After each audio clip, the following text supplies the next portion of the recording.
Hi, it's another self-compassion video. Today, or this week rather, seems to be all about accepting where we're at and having compassion for ourselves for the pace that we are growing at. So I mentioned in the last video about how a lot of teachers are asking us to do all these wonderful big things, but if we don't have the building blocks of skills, then how are we supposed to go from where we're at to where they are at? And this morning, someone had commented on one of my radio show interviews with Dr. Joe Dispenza, who is a wonderful teacher. He teaches amazing meditation techniques. Many of his clients and students, followers, whatever you want to call them, have experienced huge changes in their lives and in their bodies, healing from diseases and all sorts of things. The person was asking specifically about manifesting, which was the last video I was talking, or a couple videos ago, I was talking about manifesting. And it's all kind of interconnected. So whether we're wanting to be happier in our lives, whether we're wanting to change negative habits and develop more positive habits, stop procrastinating, or whether we're wanting to make more money or have better relationships, all of these things require a certain level of skill.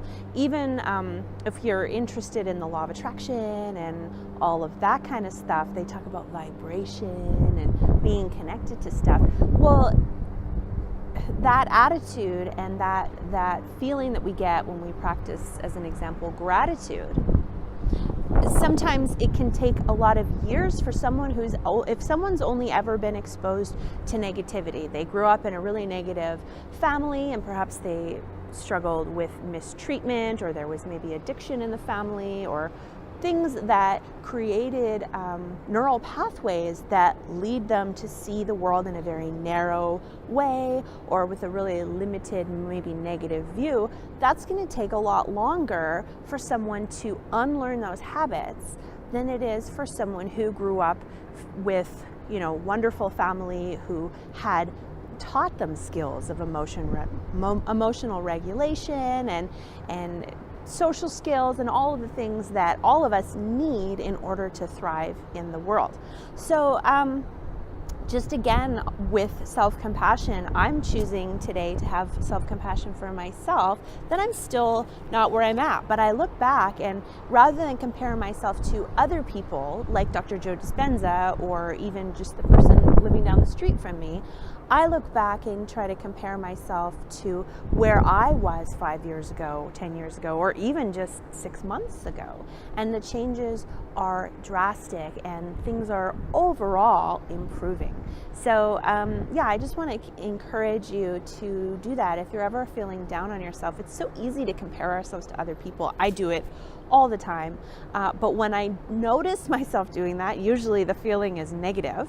Either I'm comparing myself to someone who's not doing as well as me, in which case I feel some kind of a dopamine boost because I feel better than that person, which is not necessarily the kindest or healthiest attitude to have. Or I'm comparing myself to someone who is doing what I would perceive as better than me, in which case I would feel negative emotions.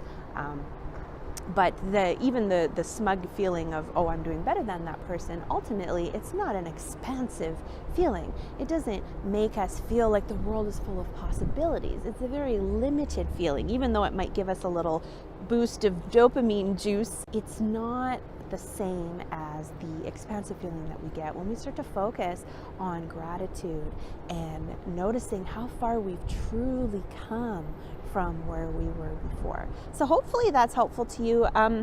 One viewer has requested more meditations, so I will be working on those in the upcoming weeks. Again, this is 30 days of self-compassion. So if you're enjoying these videos, please give them a thumbs up and leave your comments and feedback below for what you want to see, and also share how you are practicing mindful self-compassion this week and this month. I want to send you lots of love. Thanks for watching. Namaste.